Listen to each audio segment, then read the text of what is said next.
mpaka leo. Benzeni wamevuka wajenge nyumba.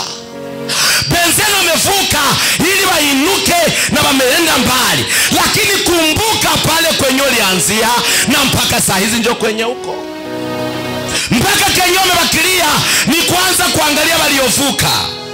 Ukiona mtu aliyevuka kumfika kwenda kwa shida, kwa sababu katikati kuna espace yenye hawezi weza vuka bila Mungu kuvusha. Ndio maana usiangalia aliyevuka. Unaweza ukamwangalia ameolewa, unaingia nyumba yake mna makabati, mna viti vizuri, masahani vizuri, amevuka. Sasa wewe jifunze na wewe kuvuka.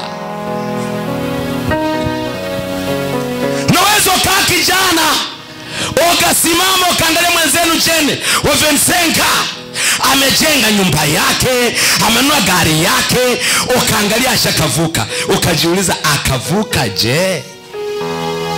Pako kaanza kuanza kama utenda mubachawi utakufia ndani na unapana mama yako na hutapata njia, kwa sababu si kila mwa ile uchawi nao hawakamate kila mtu mpaka wewe na nyota.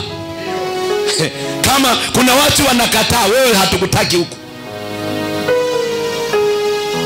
Bwana asifiwe sana. Wewe usiwaze kwa sababu utalamuka asubuhi unasema na mimi ndakuwa mchawi, hatakukataa. Sema amen. Na hizi wakati nazokuambia ni siku zizo nguvu zenye jifunze namna unaweza kuvuka na Mungu.